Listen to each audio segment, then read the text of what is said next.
out this handout last week, right? But now there are 3 more pages to it. So, last week what we talked about were the passions, and essentially the underlying psychology. What are the passionate kind of states of soul that the sins reveal? But I think the most important question is, what is it that we confess? What do we need to confess? And this is a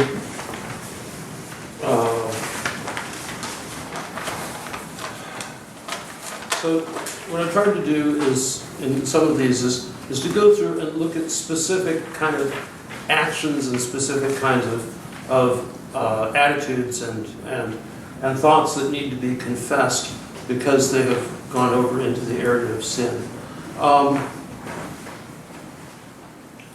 So, what are we supposed to confess? Sinful acts, thoughts, attitudes that we've dealt on, things that we feel guilty about or ashamed about and that hit our conscience, and things from the past that trigger some kind of emotional reaction that we did, such as our reaction to abuse or mistreatment. And I'll get into that, and I think a lot of you have heard me on dealing with resentment, and this is particularly what this is in relationship to. Because very often we have memories that are buried, we have memories that are suppressed, and sometimes something will happen, or somebody will say something, or will see something, or hear something that triggers an emotional reaction, and so we'll have an overreaction that is to something that happens that's inappropriate. So, I mean, huge overreaction would be somebody cuts us off on the freeway and we haul up, and we race them down and haul up next to them and shoot them. That's kind of an overreaction. It's a big overreaction. It's a Los Angeles kind of reaction, but it's an overreaction. Rather than just backing off and just letting it go, or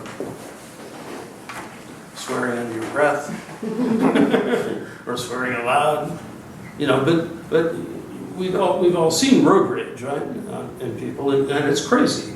And there's a lot more going on there than just the particular reaction to that particular transgression, whatever it was that somebody felt. Because what it's doing is it's drawing on buried and suppressed memories, probably of abuse of some kind. And so one of the things that's so important in the spiritual life is to deal with resentment, and to bring all of that to the surface and deal with it. But that's not the lecture for tonight.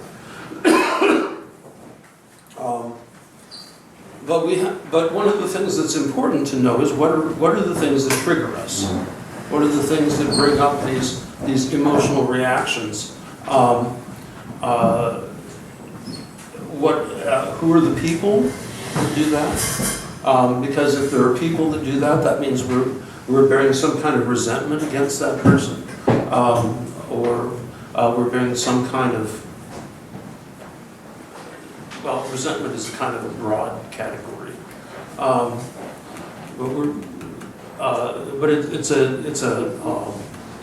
it's something that needs to be worked through, and that we're working through it is by forgiveness.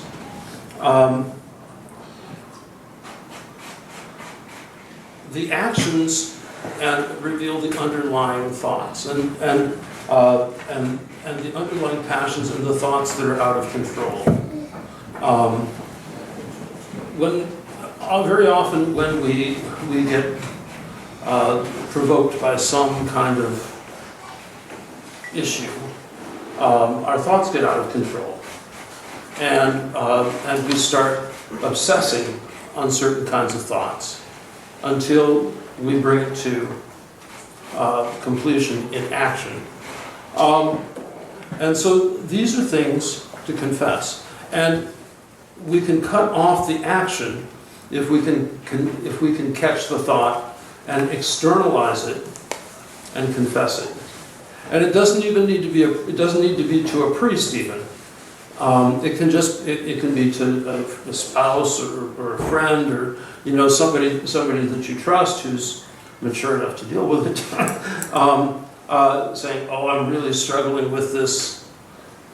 And if you're married, and you probably don't want to confess that you're struggling with adulterous thoughts to your spouse. That's probably not the best thing.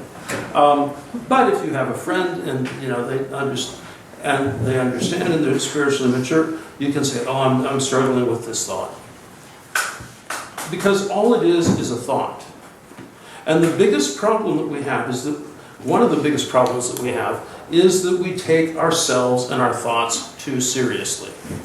We think that because we have a thought, that automatically it reveals something about ourselves, and it doesn't. It reveals that we have been exposed to some kind of idea, image, stimulus that our mind is processing. That's all it means. It has nothing to do with who we are, has nothing to do with how we should act. And if we can let the thoughts go, and if we and it's a process to learn how to do that, we can really free ourselves from the influence of those thoughts. Now, those thoughts can be anything. They can be lustful thoughts. They can be angry thoughts. They can be envious thoughts. They can be pride and vainglory, or on the opposite side, it can be self-hatred and self-pity, and all of these kinds of things. We can exalt ourselves to the heaven or beat ourselves into hell, and it's all thoughts. And the thoughts, the more that we build a whole narrative around those thoughts, create a delusion. This is the technical idea of what a delusion means, which is a technical term in the tradition, or prelest in Russian. It's a delusion of our own creation. And part of the thing is, sometimes we want to attribute it to demonic suggestion or to the devil. Well, quite frankly, for the most part, the devil doesn't have to work very hard. We do most of our damage to ourselves, and blaming it on the devil is a handy way of not taking responsibility. So it's really no good to attribute it to demonic unless it's obviously something that is demonic. And that is a very specific category of thoughts and provocations, and of feelings, and of awareness. And it's a noetic awareness, because demons are noetic beings. They're spiritual beings, but they're fallen spiritual beings, and not beings that are in synergy with God. But for the most part, we don't have to worry so much about the demons, because we're our own worst enemies. And one manifestation of that is that we take ourselves so seriously. And if we can just realize that the thoughts are nothing more than a little wisp of energy going through. It's like a breeze going through. Sometimes it can be like a whirlwind going through. But if you look at the process, if you look at the internal psychological process, the provocation, and then this whole process that we described last week, there's another stage beyond passion, and that's obsession. And how often do we get caught obsessing about, something, which undoubtedly would be sinful if we were to do it. But it's something in which we're caught in this vicious cycle that just goes around and around and around and around, and we can't seem to get out of it because very often we don't want to let go of it. Sometimes we like our passions. Sometimes we really like our sins. We like our comfortable little worlds that we have created for ourselves. We like our delusions. And so the spiritual process of asceticism, of self-denial, is to cut through all of that, renounce it, and get rid of it. We renounce the passion, we renounce the action, and we detach from it. We let it go. Because when we've got some kind of a passion or a thought or something like that that we kind of that we like, we have an attachment to it. We've integrated it into our character, or we've built our whole identity around it. So, for example, very often one of the things that happens if somebody's been abused, they'll have a victim complex, right? And they've taken that victim complex and built their whole ego around it, their whole identity. Well, very often it's delusion.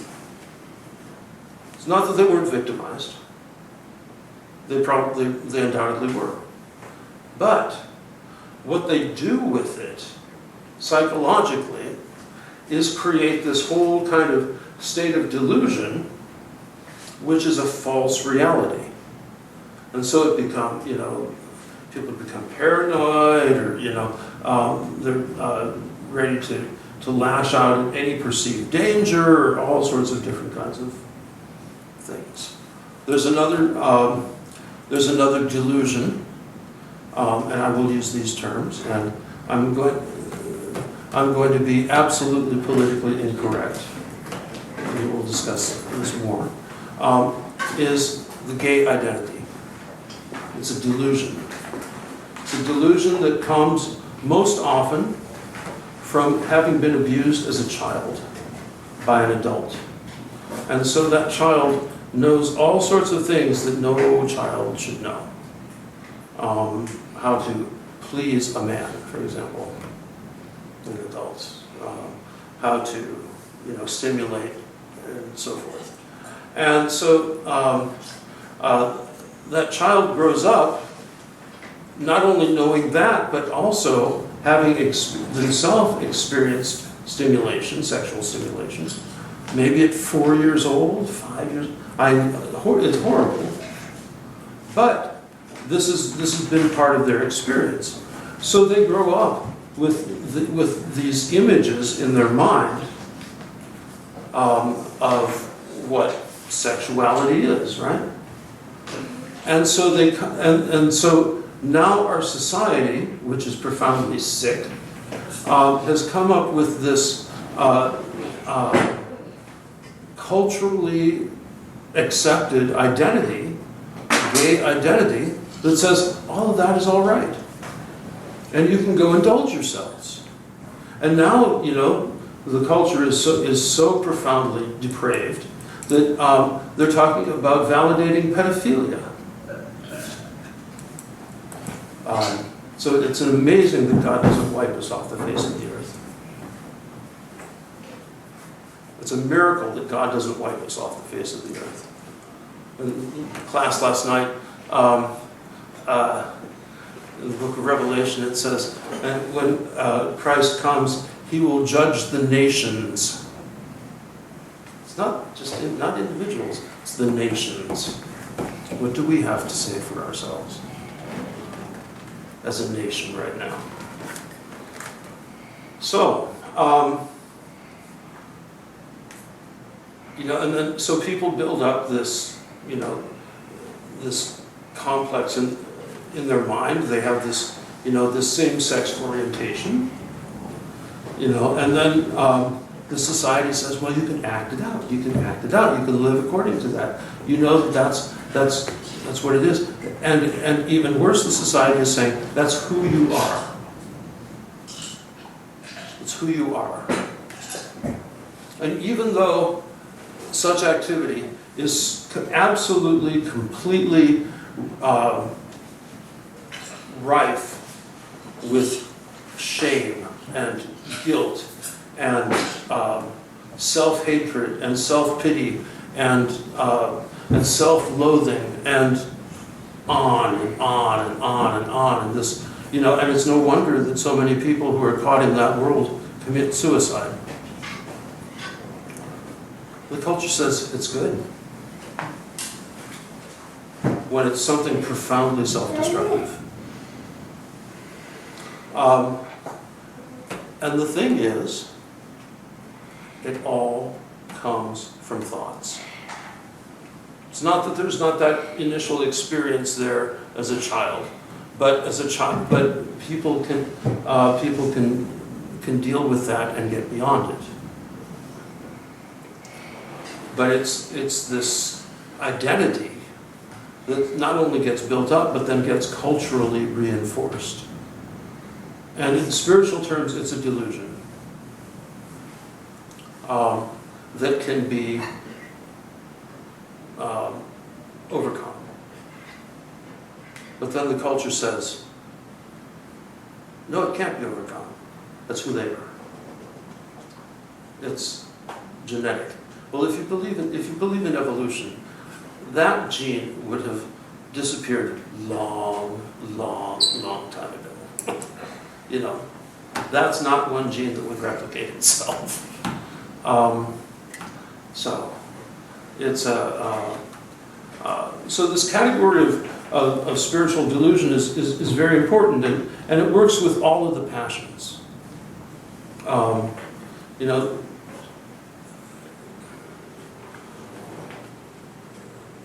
And if you think about it, pride becomes a delusion, right? We create delusions around,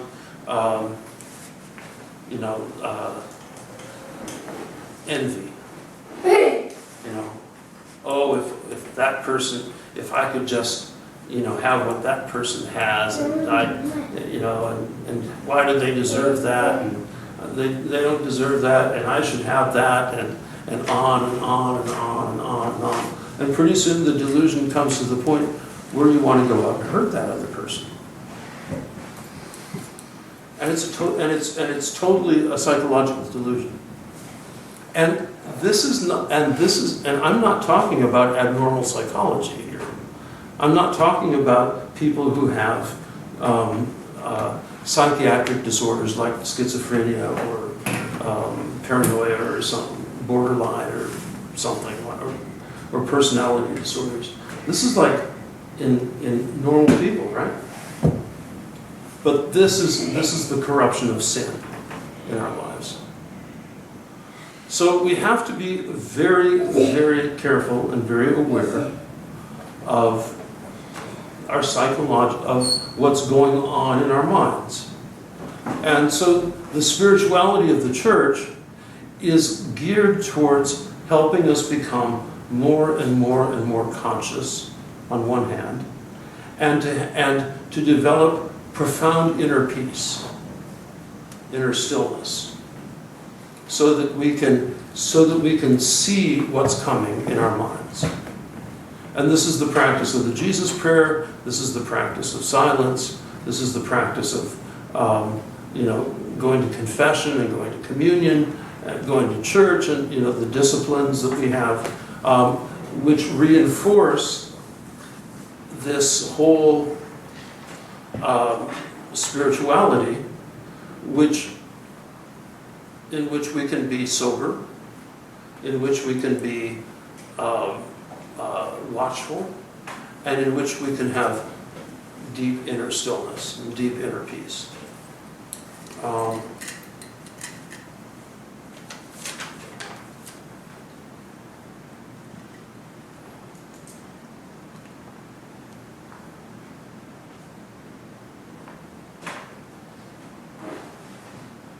Now, the Catholic tradition, they have this distinction between mortal sins and venial sins. We don't quite have that same distinction. But I think one of the things that we can say that, and certainly with St. John in his first epistle, there are sins that lead to death. In other words, mortal sins. And what are those? They're sins that essentially disrupt our spiritual life. They disrupt our relationship with God. They disrupt our relationships with one another. If we commit something that plunges us into guilt and shame, that's a pretty big disruption of our spiritual life, right? So that you feel you can't even pray. You feel you're so impure you can't approach God. You feel like you just tossed everything to the wind. And so it's like total demoralization. Now, it also happens that these mortal sins, and sin in general, also has a canonical component. That over the course of the centuries, the fathers in the canons have written a series of many treatises on sins and the healing that needs to take place as a result of those sins. Now, we talked about it historically, that there was this whole penitential system which flourished for about 200 or 300 years in the last half of the first millennium, and then basically was abandoned because it didn't work. And it was driving people away from the church as opposed to healing and reconciling people to Christ and to the church. However, there are some very useful things that are in that. And there are some things that are not useful. One of the things that I think that is useful is that it does give certain kinds of sins that have to be that cut you off from the chalice. So if you've committed a sin, certain of these sins, and you cannot go to communion until you have gone to confession, and if there is one, a penance has been given. And usually these sins involve hurting somebody else, one way or another. It can be a psychological hurt, it can be an emotional hurt, or it can be a physical. Obviously any kind of physical violence, murder, abortion, all of those kinds of physical things, assault, all that kind of stuff has to be confessed. There'll be a penance given as a means of healing, and then you'll be told, the person would be told how long they have to prepare for communion. It may be a week, it may be a month, it may be a year, it may be more, depending on the kind and severity of the sin. In current practice, except for some of the zealot monasteries, very seldom will penances go very long. They don't, spiritual fathers find that it's not useful to give long penances.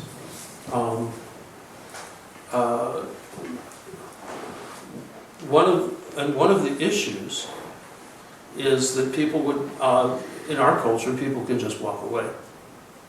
Or they'll go to another church and they'll play one priest off against another, even though it's uncanonical. They don't care. The new priest doesn't seem to care, and so they'll either go to the other priest or they'll go to a different jurisdiction or something like that. And so that's a disaster, because when you have something that you've confessed, you should keep it should be in the context of a relationship with the confessor. We have this, there's this practice that so many people do is, well, I'm not going to go to that priest. He knows me. He knows all my family. We went to seminary together. We were buddies. He'll tell all my friends about what I've done, and I can't confess to him. I've got to go across town to a priest of another jurisdiction who went to a different seminary, maybe who doesn't even speak English. And I'll tell him what I did and get absolution. It's ridiculous. And there's another delusion, which is pure, unadulterated pride. Well, I have to find a priest who's worthy of hearing my confession. An elder of such profound spiritual life that he can hear my confession. It's like insane, that we would be so self-exalted that we think our sins are any different than anybody else's. The basic thing is that everybody has the same sins, by the way. Hearing confessions is we could all have a nice little brass tablet inscribed with our usual list, and we wouldn't have to change anything. We just bring it with us every week, right? It's all the same, all the time. And almost everybody has all the same confession, usually. A little variation here and there, but so going to the priest to hear your confession. The priest is not going to judge you. It's very important. The biggest temptation to a priest to judge somebody who's confessing him is to have the strong awareness that that person is so full of false pride that they're afraid to confess openly. Then you're more likely to judge him. But for the most part, the more clearly we confess, the better. Father Zacharias from Essex, who's a wonderful elder, has several books out, and he talks about that in confession the most important thing is to experience shame in confession. That the more shame you experience in confession, in other words, the more you expose yourself honestly, the greater the healing. Because if we hold back, it's not only not telling the priest, it's not admitting it before God. Because going to confession it's not that you're telling the priest your sins, it's you're telling God your sins and the priest is a witness. So we have all of these,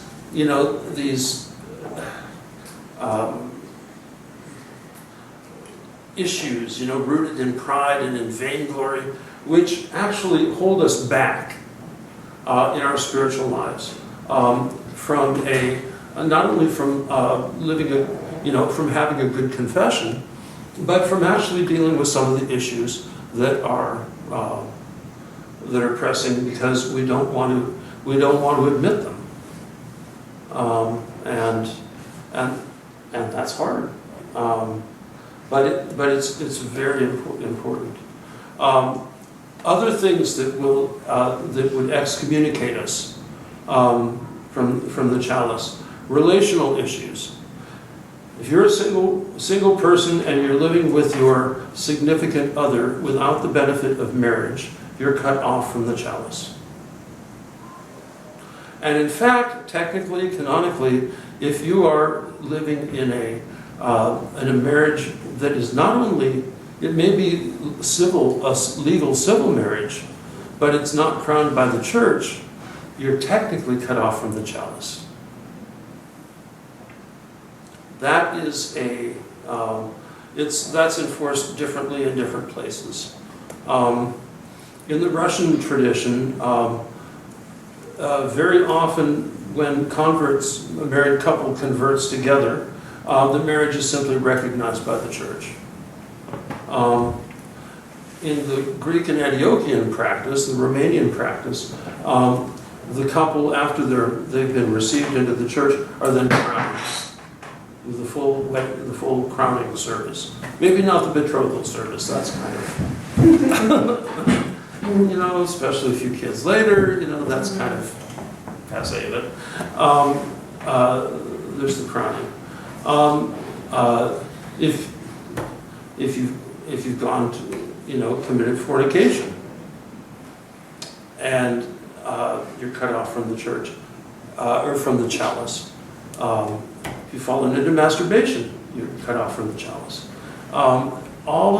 There's all of these, the sexual relationship, but also the married relationship. If you're not at peace with somebody, if you bear anger and hatred and bitterness and resentment against somebody, technically, you're cut off from the chalice.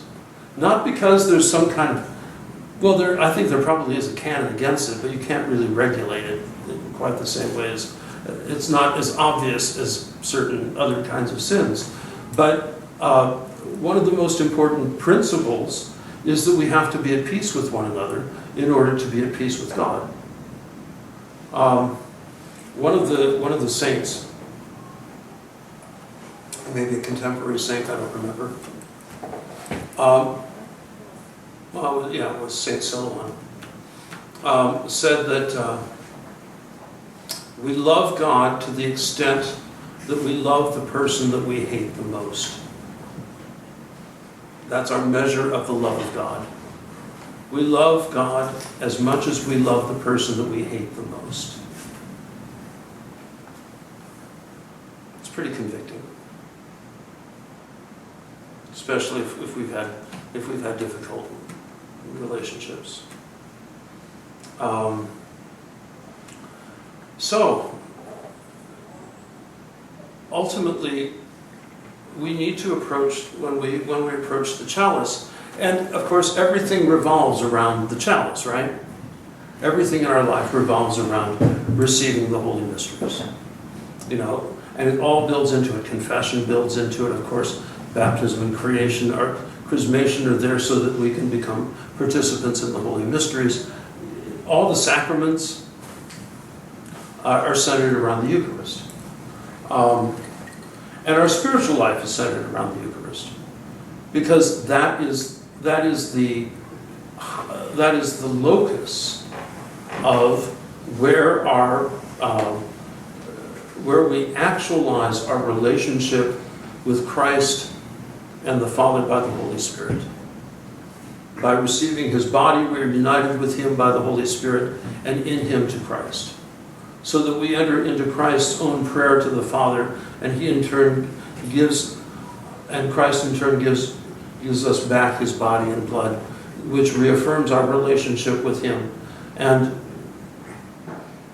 so that our true identity in Christ, and not only our kind of religious identity or psychological identity, but even our very body becomes the body of Christ. We eat His flesh, we drink His blood, which means we become His flesh and we become His blood. And so in order to partake of that, so that we are not burned by it, we need to approach in a spirit of awe and with our conscience clean.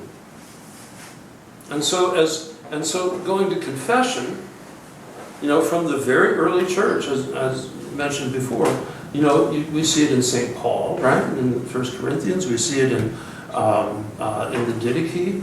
Even the practice of the Apostolic Church was that people would confess their sins before going to the chalice. And so we need to do the same. And the more seriously we take the Eucharist. It's really sad to see in some jurisdictions, people just, they pull in about the Lord's Prayer and then they waltz up to take the Eucharist and then they're out the door again. It's like, what is that? I love the story of Bishop, now Metropolitan Nikitas, who was in Hong Kong. And having been to his church, I can just imagine it. It's on the 7th floor of an office building. And it was on Palm Sunday. And he had gotten really tired of people waltzing in at the last minute. So at the little entrance, which in the Greek church is really quick.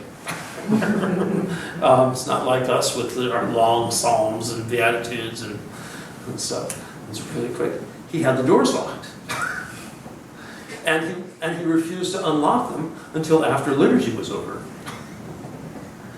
People were pounding on the doors, and there these big glass doors in an office building, I can just imagine it.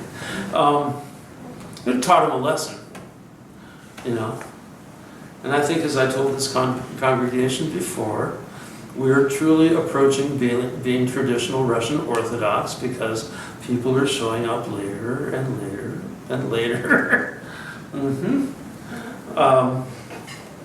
So, anyway, but the more seriously we take our participation in the Holy Mysteries, the more seriously we take our spiritual life, the deeper an experience we will have of it. And what is that experience? That experience is it's an encounter with God. It's an encounter with Christ. And it's the transformation of our soul.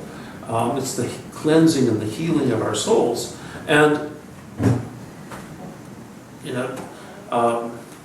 as Americans, it's kind of hard for us sometimes to understand old world piety. But it's actually built around that. And so I'll never forget when I was in seminary, I had a Greek bishop as a spiritual father, Bishop Kallistos from Denver. And he was, at the time, he was an auxiliary of the Archdiocese, auxiliary for Astoria. And he gave a retreat, and I got to know him after that. And so I would go down, and he liked to go to this little monastery in the middle of the Greek town in Queens, which is Astoria, where there were at the time, there were 70,000 Greeks. And this had been an old calendar monastery that had come over to the Greek Archdiocese when the priests heard their bishop say, yeah, nobody considers us that we're real bishops, but we don't care. It's like, they were out of there. And they had a brownstone. They'd taken out the second floor, and so you had this tall space for a church, and they lived in the basement. Well, you walked in, and, the icons, were covered with metal. One icon in particular was covered with medals, and it had watches and crosses and $100 bills stuffed into it, and a couple icons were dripping with myrrh, and the relics. They pulled open the drawer with relics, and you had all these relics were dripping with myrrh, and it's like, whoa! and the services. It was holy Byzantine chaos. It was total chaos because you had the priest doing one thing, you had the chanter doing one thing, and you had all the old ladies, it was full of old ladies, all making the sign of the cross and prostrating with absolutely no synchronization whatsoever. It was absolute total chaos, but it was holy. And the Spirit of God was just palpable in that. And that was the beginning of my appreciation of the Greek tradition, the real Greek tradition. And you find the same thing in the Russian church in some places. But what is it about? It's about people who make the church the center of their lives. You know, they wouldn't dream of putting cream in their coffee during a fasting period, or butter on their toast. I'm guilty. or much less doing some of these other things.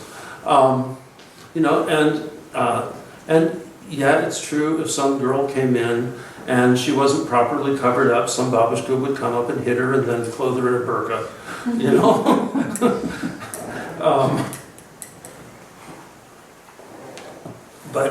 or a yaya. In that case, it would be a yaya. Babushkas would do that too.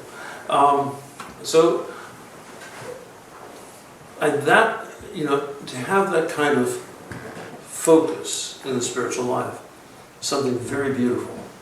And it's a life that's completely integrated. But it's also a life, that kind of life of piety is lived in extreme watchfulness. Now, it can go off, and people have their own, everybody has their own problems and issues, and sometimes these things can go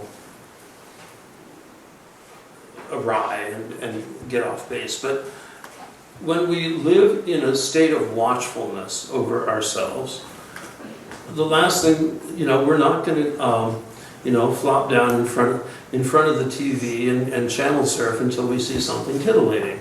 We're not going to be sitting down at the computer and watching whatever our desires lead us to. We're not going to be going to, our life is going to be focused on the family, on prayer, fasting, and work. And the work becomes holy. And that's one of the most important things about this kind of life of focused piety. Is everything is sanctified, including work. Doesn't matter what it is. The Greeks in Astoria, they probably had restaurants, there were taxi drivers, they were working class people. I mean, these were not wealthy people. But everything that they did, maybe they went a little too much and, they had a whole iconostas on their taxi dashboard. That's a little much. But everything was sanctified. And it was sanctified by prayer, because they would retain the memory of God when they went into work, and they would try and preserve the memory of God. Not all the time, of course. If you have to do intellectual work, you've got to do intellectual work. But that too becomes sanctified. And if you're working, 8 or 10 hours a day, and you're commuting 4 hours a day, that's a huge sacrifice for your family. That's a huge sacrifice. And if it's offered as a sacrifice for your family, it's holy, and it's sanctified, and it's good. Now, there are some professions which are kind of not so great, but I don't think we have to worry about that in here.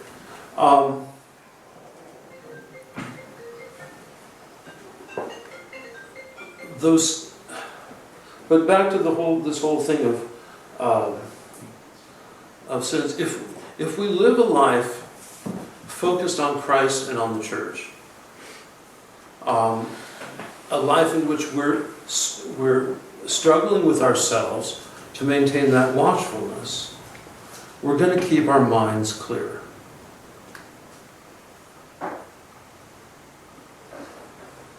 And we're not going to let the thoughts get to us. And we'll see all sorts of provocations. If you're in the city, half the buses have, it's either sex or some other temptation that's the means of advertising. So, but ideally, our struggle is to keep our minds clear of not clear of thoughts in the sense of the ideas that pass through, but clear from the ideas that are going to lead us down the merry road into temptation and sin, and to be able to recognize them as they come. Now, and especially we need to be watchful over those kinds of thoughts that we know are going to trigger us in our reactions. Now, there's other kinds of sins as well, which are good. It's good to confess, and that's all the kind of little stuff. The petty irritations and frustrations and all of that stuff, which is just part of our daily lives. We don't have to engage in that, but we do. And then another thing that people often bring to confession, which I think, quite frankly, is problematic, is ritual transgressions. Oh, I didn't finish my prayer rule. Oh, I didn't, I had some cream in my coffee. Very bad. These are ritual transgressions. They're transgressions of a discipline, but that they're not necessarily sins. Now, it's a sin if the attitude is, I don't give a darn about the fast. I'm going to do what I want to do. That's a sin. But the sin is not putting cream in your coffee. The sin is the attitude of pride and arrogance and right. So it's important to understand what are the deeper motivations for doing things. Now,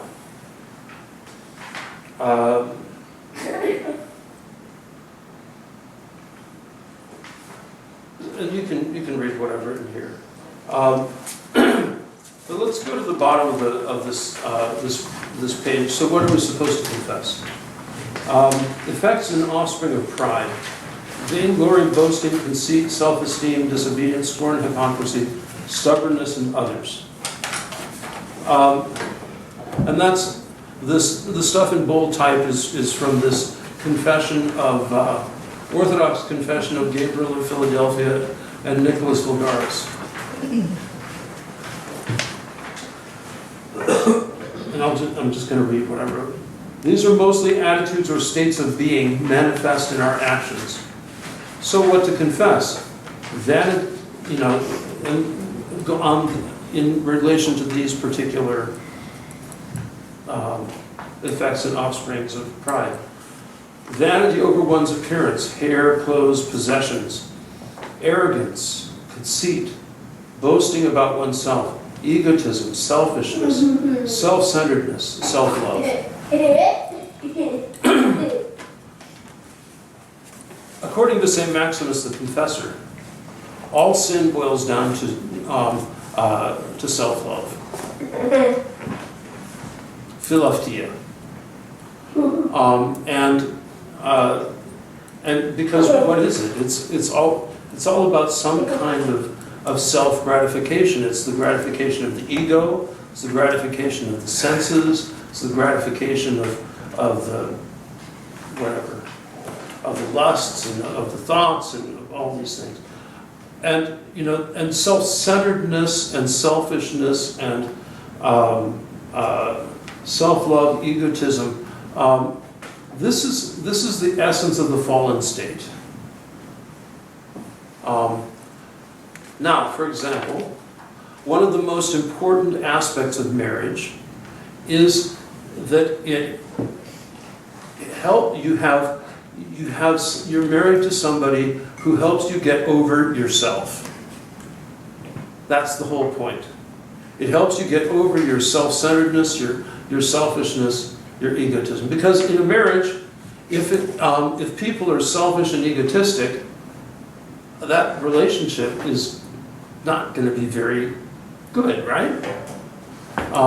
And so And so the ascetic task is to overcome that selfishness, self-centeredness, egotism, which is all rooted in pride.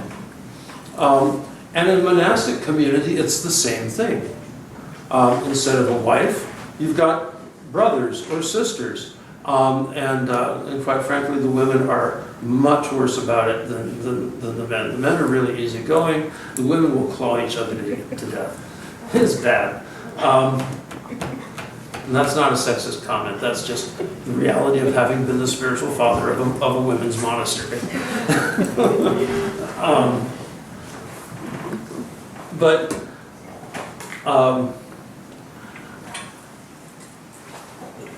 The point is, you have to get over yourself. And in order to begin to attain spiritual maturity, it's to get beyond selfishness and self-centeredness. And in our tradition, of course, the most spiritually mature people that are held up are the elders. Why are they elders? Because they've completely overcome any kind of self-centeredness, any kind of self-love, any kind of selfish agendas, any kind of selfishness. They've become completely transparent to Christ, so that when you encounter them, you encounter Christ. And you do. It's really true. One of the things that really convinces me about orthodoxy is having met elders like that.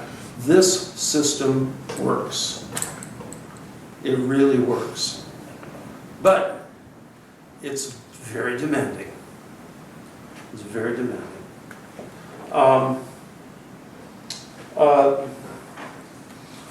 Other aspects: being opinionated and unteachable, closed to others' viewpoints. In other words, intellectual conceit. And that doesn't mean that one has to be a well-educated intellectual either.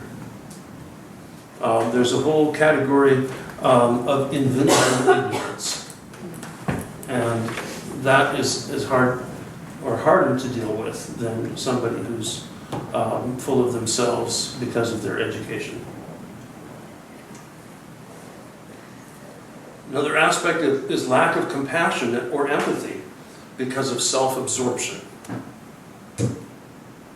Now, there are two sides of all of these passions. There's a kind of a positive valence and a negative valence, or maybe you just want to say two sides of the same coin.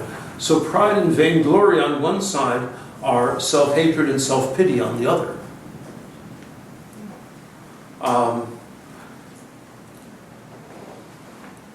Self-hatred and self-pity are usually deeply related to shame and guilt. And there's a critical distinction between shame and guilt. Guilt is, I feel bad because of what I've done. Shame is, I am bad because of what I've done. Or simply, I am bad. And that shame, that becomes a profoundly toxic shame. Now, there's healthy shame and there's healthy guilt. We should feel, somewhat guilty about, if we've done something and it's hurt somebody. And we should feel ashamed if, when we're, if having done this, we've, it exposes us. That's what shame is. It's feeling exposed. There are also two different types of cultures in the world. Our culture is a guilt culture. Eastern culture is a shame culture. All of Western culture is based around guilt. Eastern culture, and especially Oriental culture, is based around shame.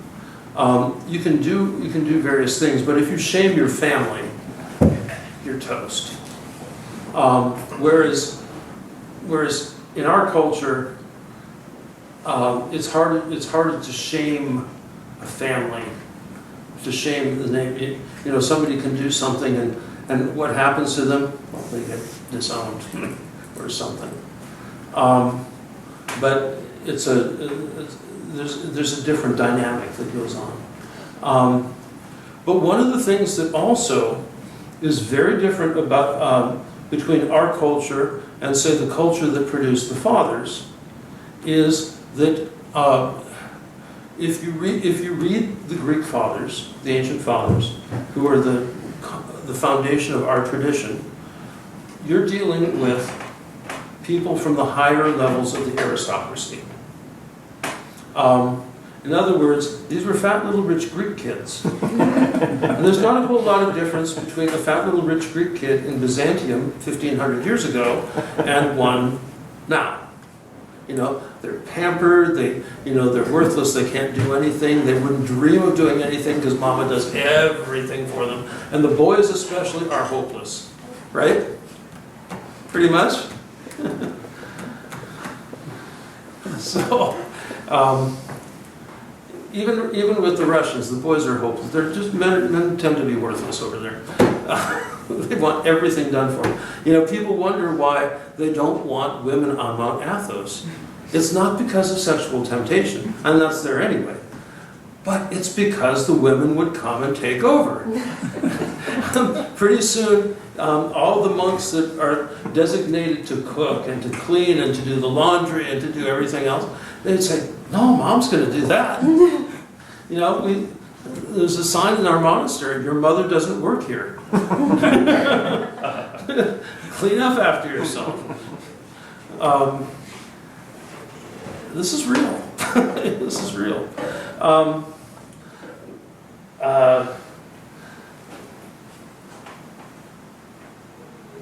Let's see, where was I going with that?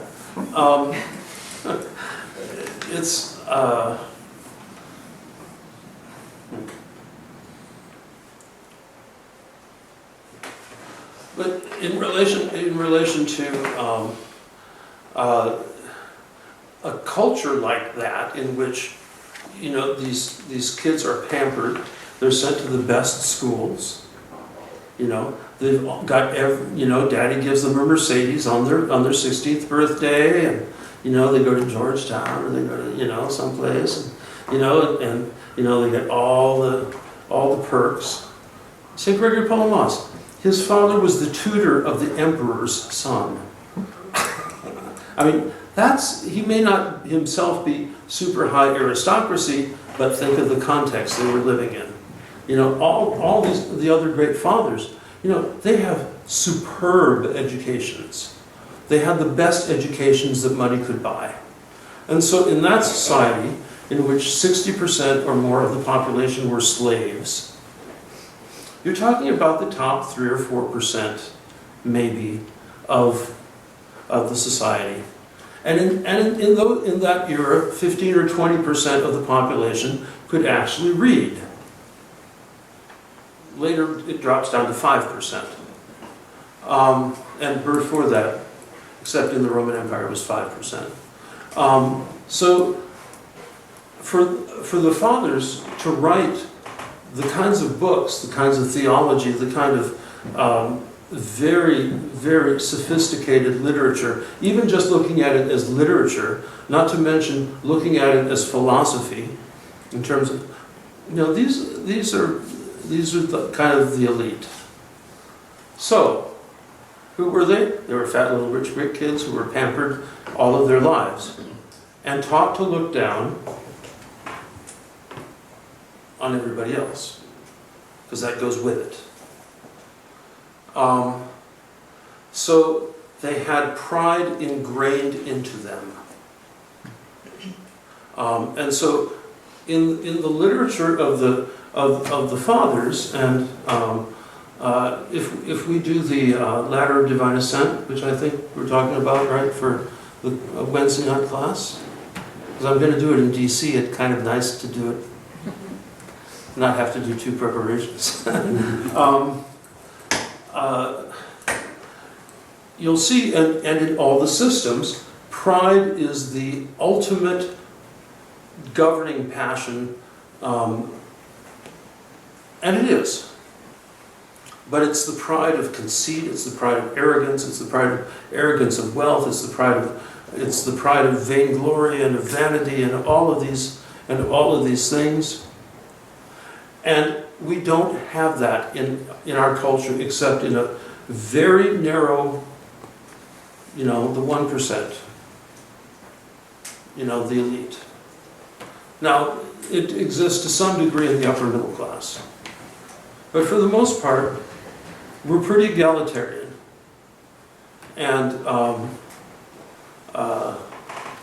it's probably a little too political to talk about white shame, or liberal shame, but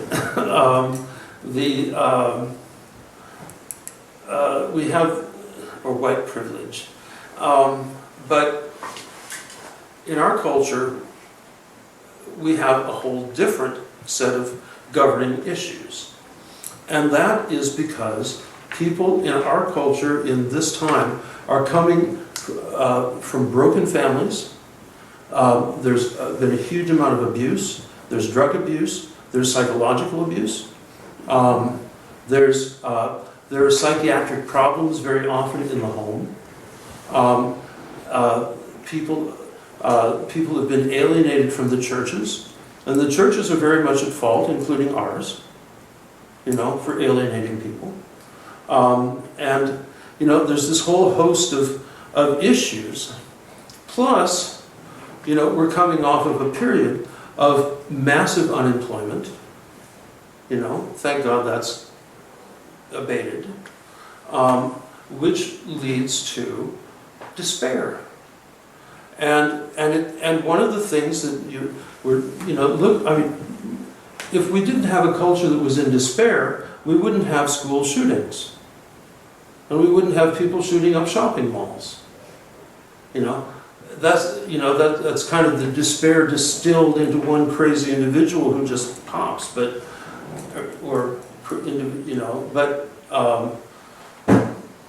so the fundamental issues that we have in our culture are not the pride of arrogance, but rather the pride of self-hatred, self-loathing, self-pity, despair. And these are things that the ancient fathers didn't even know existed. They're not anywhere in the spiritual literature. And yet they're the governing issues that we have to deal with today in our young people. People make fun of millennials. And that's well-deserved very often. It's very well-deserved. But what is it? It's on one hand, there's this sense of entitlement, and on the other hand, there's this absolute despair that they don't have a stable family. They don't know where they're going in life. They look at college and they look at $100,000 or more of debt. They thought they were going to walk into some executive position with an executive salary, and instead they get to be a secretary, or they get to work on a loading dock or something like that, which is appropriate for a 20-year-old, right? And they've been told there's no God. What's that? And they've been told there's no God. And they've been told that there's no God, and that Christianity is ridiculous fables, and so they have no hope.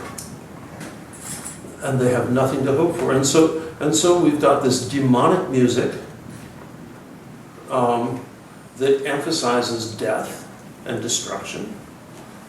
And it's, and it's crazy. Then you've got,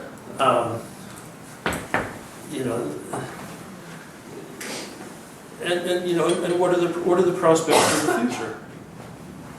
Father Silly, you were telling me that for the Marines getting out, they're getting out of the Marines, there are two major job opportunities. One was law enforcement, and the other was gay porn.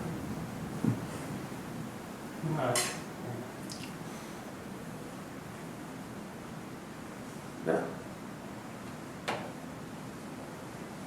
That's pretty... I think anybody would despair with that. So, one of the primary, I think perhaps the primary business of the church is to try to figure out how to reach out to these people and to heal their souls. And there's a whole heck of a lot of healing there because these people feel absolutely, completely worthless. Right? And this is a huge, huge proportion of our population. Now, you get some of these guys, I have to use the male because that's what I primarily dealt with as the abbot of the monastery, right? Young men. So these guys come into the monastery dealing with all of this, and the monastery gives them hope and a context, but they have all of this this horrific background to deal with, which translated is layers and layers and layers and layers of pain and rejection and bitterness and anger and so forth. And self-hatred and self-loathing and self-pity and all of that. So, they pick up the Philokalia. Or they pick up the ladder, which is all about shattering pride. And the little grasp they had of hope is dashed. Because that literature, which has given hope to so many generations, is toxic in that context. This is a big problem. It's a big problem. For example, what happens, have a monastery, right? And so you read the Ladder of Divine Ascent in church, actually, during Great Lent. And you have young men, but grown men, going out, weeping. Because it brings up all their hurt. This is a big issue. And it's because there's, we talk about, and actually some of the literature does not help at all with this. Because, for example, in the Philokalia, it was translated in Britain, right? By people who spoke British English. Well, British English has different idioms than American English. And so the word keloloxia, vainglory, got translated self-esteem. Now, obviously, we have to fight against vainglory. But in the American understanding, you have to have enough basic self-esteem in order to be able to function, right? Because self-esteem for us doesn't mean conceited arrogance. It means enough self-respect that you can function, you can have normal relationships, you can have all of these things. So, so all this stuff is very real. These issues are where the rubber meets the road in our spiritual life. And so working with people who are going through that and trying to figure out how do we create Orthodox monks out of 20-year-olds. It's like medication. Yeah.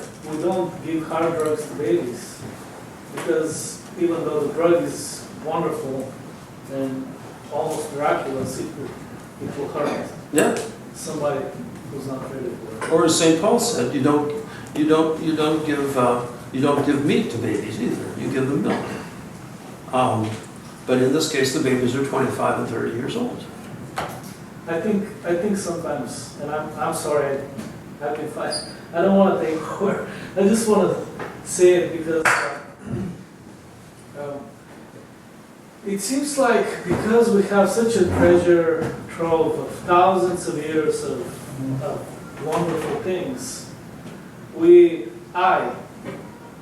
I find myself using that as an excuse not to be there walking the mile with my brother, but throw a book in his lap and then do it himself. I think I have this I've run into this, and I think I've contributed to somebody's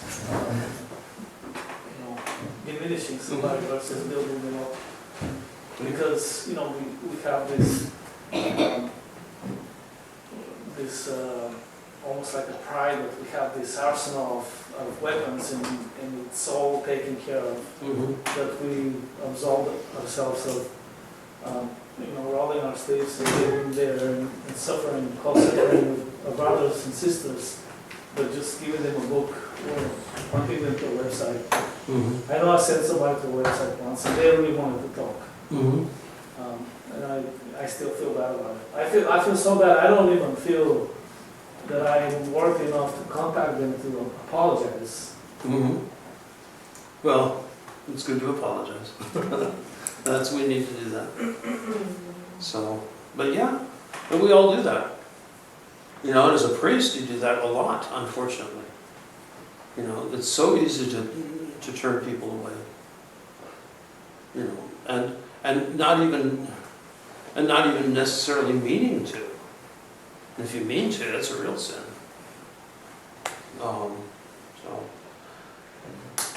Anyway, so as I back to this, I don't think we're going to get much beyond pride tonight. Self-pity, self-hatred, which are deeply sinful and touch on despondency, despair, envy, and all sorts of other sins. They may, things may be listed under these categories, but they trigger all sorts of other passions and emotions and feelings and thoughts and our passions are very complex. And so part of the task is to be able to dissect what's going on within us so that we can see what it is. Because if it's a composite, you can only deal with one part at a time. You can't deal with the whole thing. That's why sometimes it's very useful to confess something if it's a very deep, complex issue. You have to confess it multiple times because you're only hitting one part of it at each confession. That doesn't mean that God hasn't forgiven you for the act or for the whatever it is that first time, but you haven't forgiven yourself, and you haven't even dug out to know what you need to repent of. And we do this when we have these things that hit us on multiple levels. Is this clear? Okay.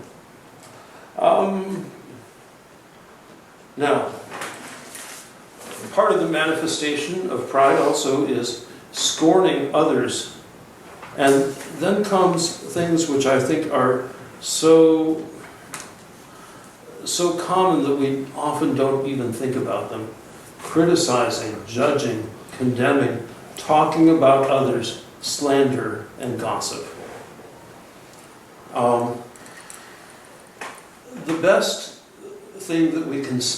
Usually the best thing that we can say is nothing. Silence is the ideal. And especially when it comes to talking about others. In the monastery, one of the most fatal things you can ask yourself is, why did he do that? Or why did he say that? Or why is he wearing that funny hat? Or whatever. You get the idea.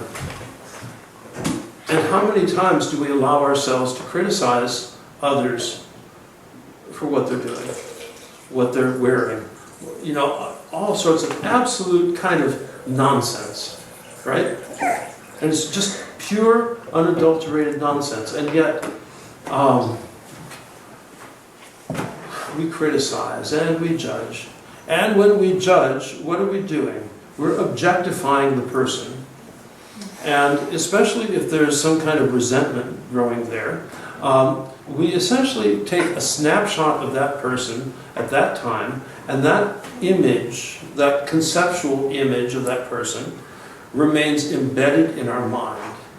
And then we start to judge and to think about that person and maybe think, oh, that's a dangerous person, oh, that's a nasty person, oh, you know, what can they do? And, you know, and start slandering and start gossiping. And, you know, and pretty soon we've built up this whole fantasy, this whole delusion about that person, and we've built up a hatred for that person.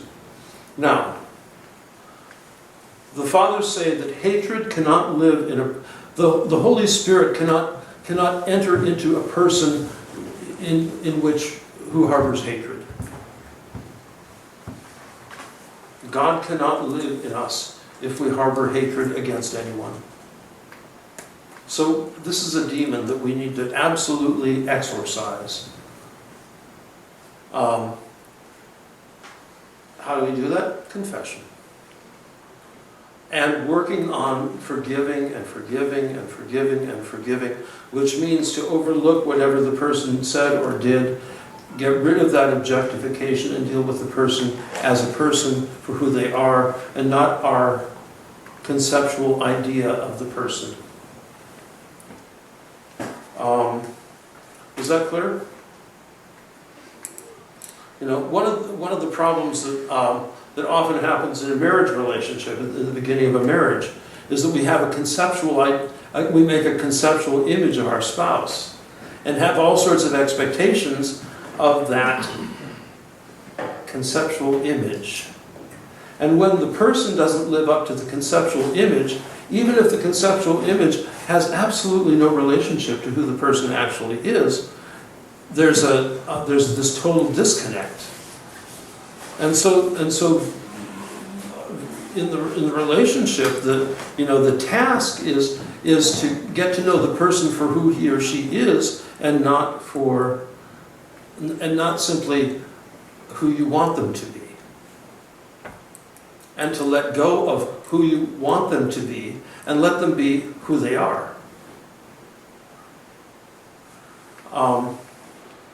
Which also brings up another thing that's not on here, is all of our expectations of other people are projections of our own selfishness.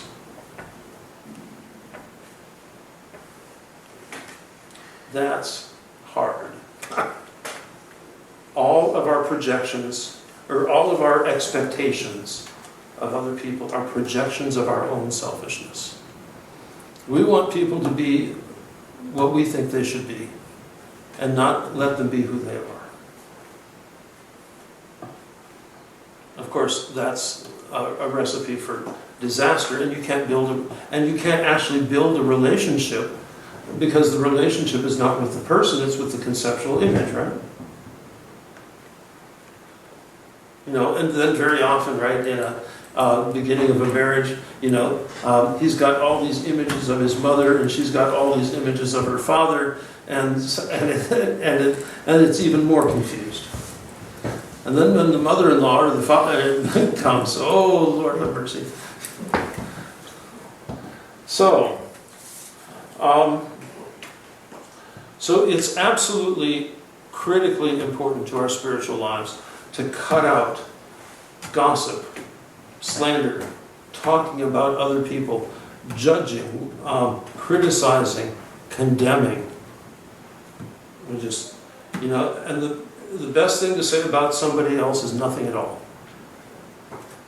Keep your eyes on yourself. And that's not self-absorption. That's guarding your mind. And letting other people be who they are, not who you expect. not who you want them to be, not who you expect them to be. So, But there's a dividing line, isn't there? I mean, if what they are and what they want to be is harmful to you.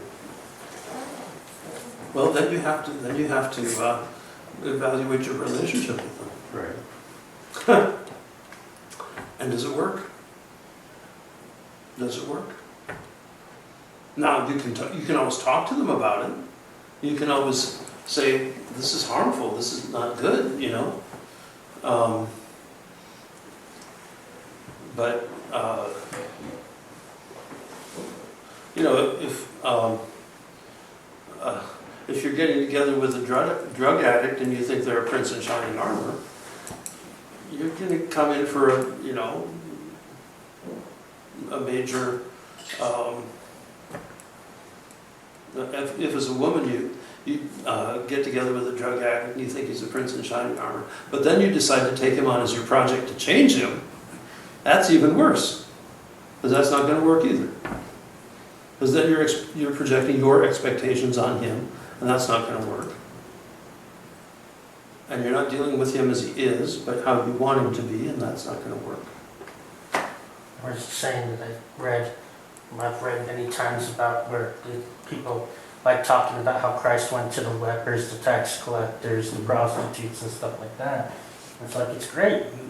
He did go to all these people to heal them, but you got to remember, you're not Christ. Mm-hmm. That's right. That's right. So do we point those people to the church?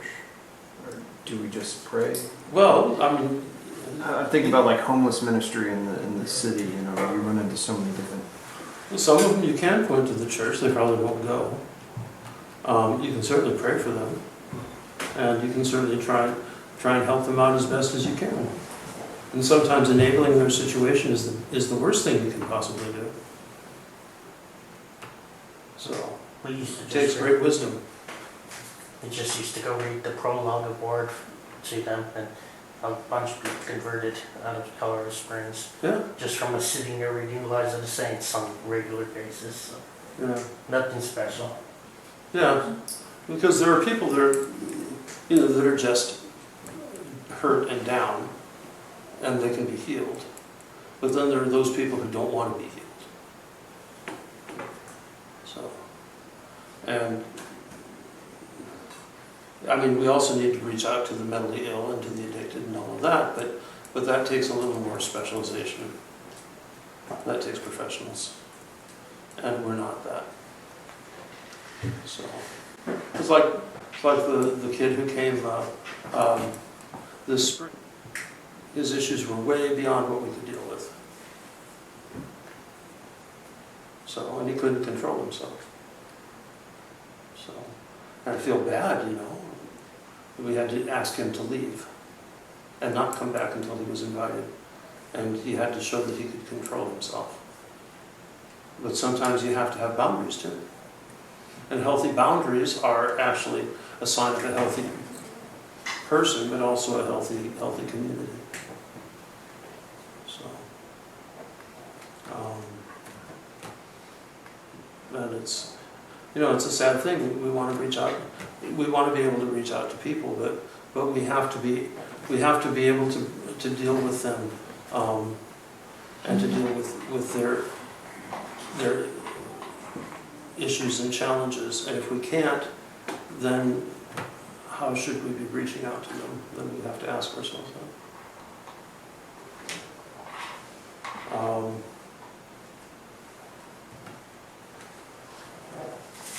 So, just to finish this off, also in here, pride is manifested by stubbornly persisting in our opinions and attitudes. And most of this, actually, is hypocritical. As we see, especially judgment and condemning of others, as we see what we hate about ourselves mirrored in the other person. So, for the most part, when we see somebody's actions or attitude or whatever it is,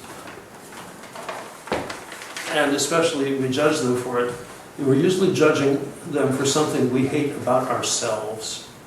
and we're just seeing it clearly manifested in them, and are often afraid to admit it to ourselves that we are suffering from the same malady. And then there's a spiritual rule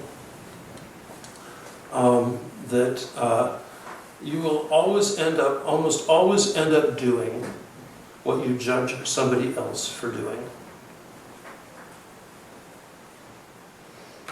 And that's bitter. That's very bitter. So, we fall into the same sins we criticize and judge others for.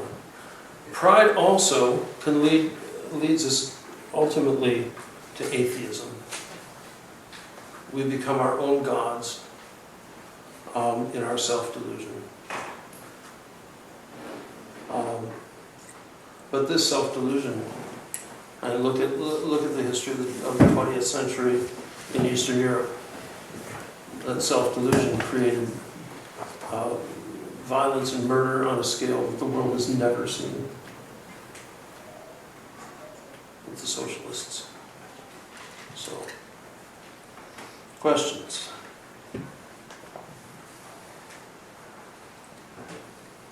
No questions? I'm thinking about is the there is a certain type of atheist that is not just not believing in God, but it just with zeal hating religion. Would that be what you just said, that they attack what they despise about themselves, or what they wish, what they realize or not realize, but feel like they lack, and they wish they had, and that's why they attack religion and faith with such a passion. Yeah, it comes out of their own despair, but it's projected on everyone around them. Is it possible to hold up the mirror in a way to kind of show them that there is hope out of that? I don't think it's going to be through looking in a mirror. I mean, I don't think they can see it. to present what's going on, to help them understand the passion that they have, that it's actually the key to their salvation, so to speak. If they could just look at it the right way. Maybe you just have to get to that point. Well, let's take it a little more contemporary. The Antifa activists who are going and bashing. I'm not talking about even the right-wingers who are just bashing Trump supporters or something, and they're accusing the Trump supporters of being full of hatred as they're hitting them with baseball bats. I look at some of those kids, and I really think they're starving for compassion and for love. Well, it's coming out of that self-hatred, self-loathing, never having been loved, never having been valued, out of a sense of worthlessness and out of a sense of absolute and complete despair, and having been told the lie that God does not exist. That's where it comes from, and that's where it's come from for centuries. I mean, that's where it came from. Socialism came out of the Jewish community in Germany and in Poland, where there were great laws limiting their ability to function socially. They couldn't own property. They couldn't do all of this stuff, and they fell into despair. There was profound despair, and all of this stuff, all of the the divorce and the single parent families, and on and on and on and on. All that stuff that's going on in our society today was present there 150 years ago, and that was the breeding ground of socialism. And it's out of that context that socialism grew. It grew up. It came into the suburbs into the slums of St. Petersburg of all of these peasants who had left left their families and left their lands and left everything to come to the city to work in the newly industrialized urban centers, and they were living in absolute poverty and with nothing to eat and no support and nobody around and total despair.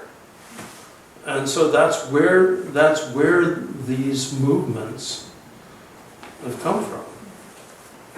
And part of that's the failure of the church to minister to them. St. John of Kronstadt tried to minister to those people in St. Petersburg, but one person can only do so much.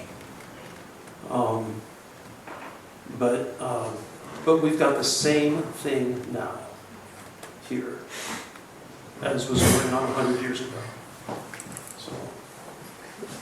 As a millennial, I can say you can definitely see that, and I see it on both sides. I see it in the extremists on both sides, and even though the left side is so-called atheists, I see it in the same on the extreme right and the Nazis, neo-Nazis, and things like that.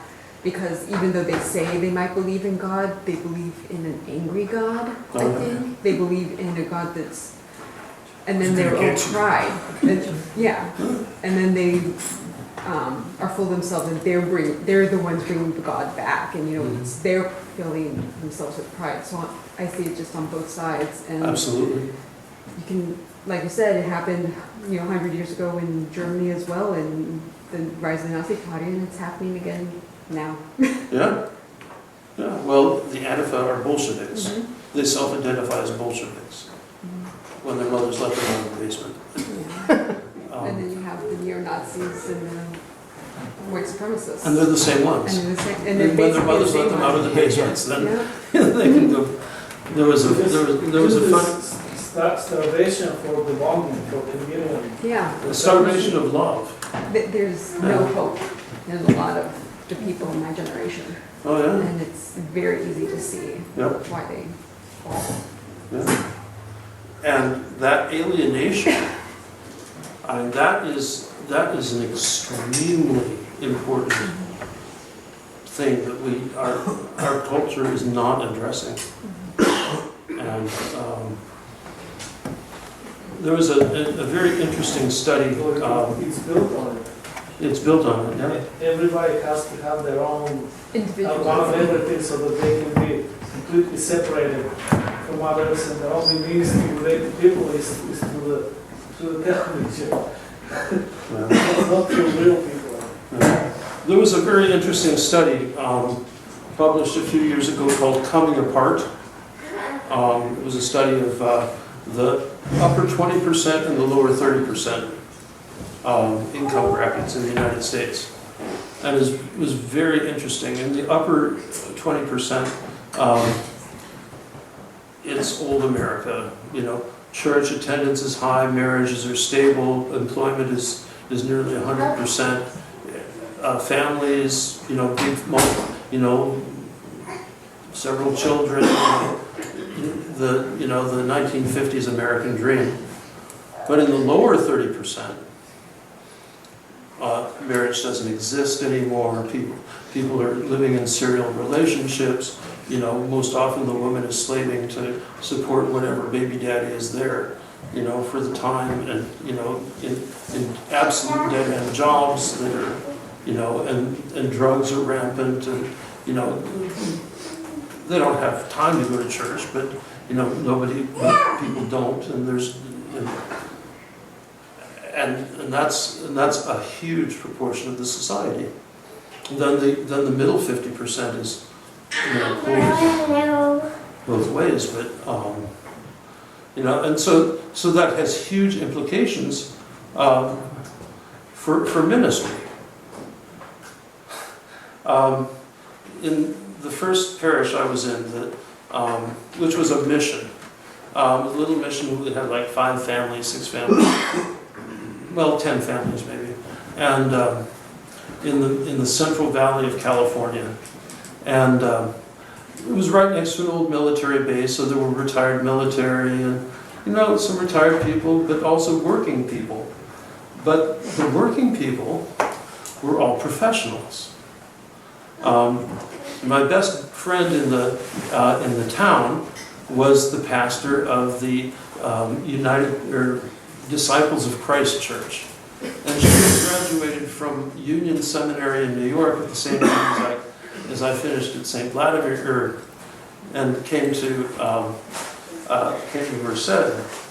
Only her take on the town was 100% different from mine, because her entire congregation were Okies.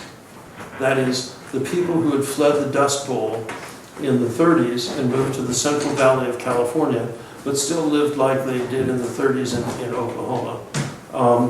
Uneducated, redneck, working class. And of course, she couldn't identify with them, having just come out of a, graduate school in New York, where she had a black boyfriend.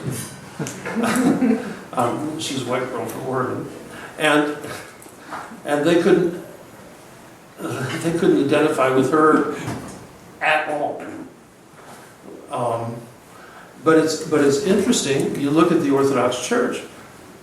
Overall, the Orthodox Church in North America is one of the wealthiest churches in the entire country, because we don't have many people in the lower income brackets. We don't have many rednecks. We don't have many country people, and we don't have many working class urban, not that there are many anymore. So, the question is, what are we going to do to reach out to Joe Lunchbox? And does he need to be able to read Hilarion Alfea's Mystery of the Faith in order to enter into the Orthodox Church? There are probably a ton of Hispanic immigrants who are ready to hear it. Oh, yeah. Or named Joe Lunchbox. Jose Lunch, Yeah. Jose Lunch Truck, Right. There is a lot of in the United States.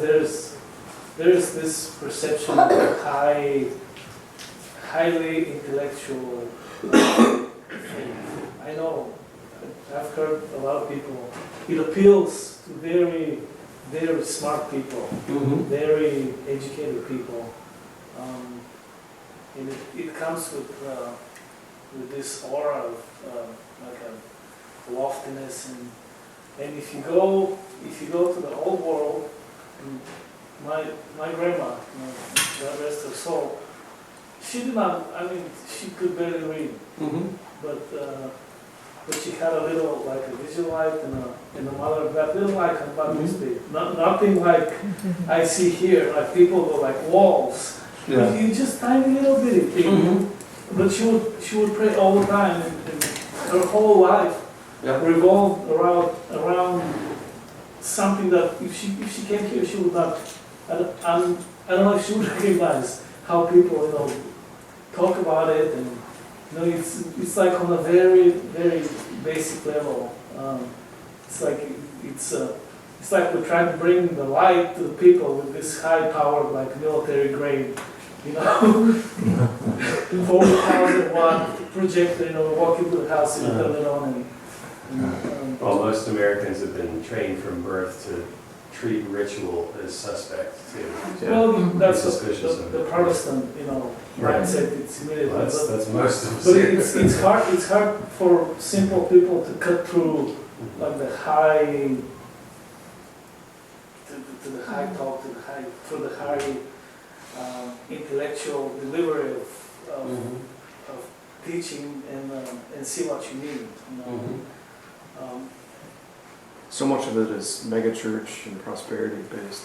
My exposure with the lower middle class has But if you been. go to a mega church, pay attention to how they deliver their message, how this deliberately simplify how they talk about things. Yeah. People who normally would talk, they're very capable in talking highly intellectually, but they would actually practice on talking to people, more, or making, presenting concepts like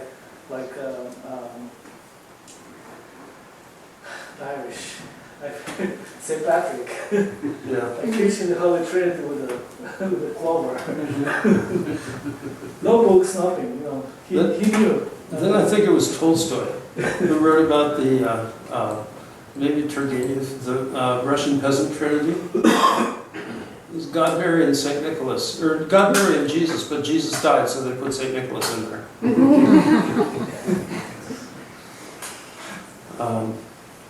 You know, that it's, so we have quite a challenge, and sometimes with the tradition, we've got to really creatively deal with how things are understood. Like that whole issue with pride versus, you know, it's one thing in the upper middle class to teach about combating pride. It's another thing with people coming from the lower middle class or the lower class to talk about getting out of self-hatred. So, and how do you have? We tend to have small communities like this, right? That are homogenous. You know, I don't think of this place as homogeneous at all. well, on one hand, it is on a certain level. Right. On a it's a certain social level. level. It's Yeah, sure, yeah. yeah. I mean, we're not racially homogenous, but we're certainly culturally and class homogenous. Like I would love, like, this is the best sounding church that I've been in, like on the level of just everybody. Mm-hmm. I would love us to do things like go caroling, on Christmas time. Sure. Or just, you know, go when the city has what do they call it? This when they walk in the parking lot and they let people come in and take a boot and all that. I forget what they call it. Night out. Night or something. Whatever. Just do, you know, instead of handing, you know, brochures, just do something. Just do something for the people that are not that interested in, you know, Yeah. Information. learning about things, yes, that are more interested in experiencing things. Mm-hmm. I mean, this is powerful. Yeah. And it's powerful not just for people who are not so interested in the intellectually absorbing things, but to everyone. I mean, people that I know that are very smart and educated, they're drawn to exactly that part. Mm-hmm. The part that resonates in your cells and makes you, you know, wake up at night and thinking about God.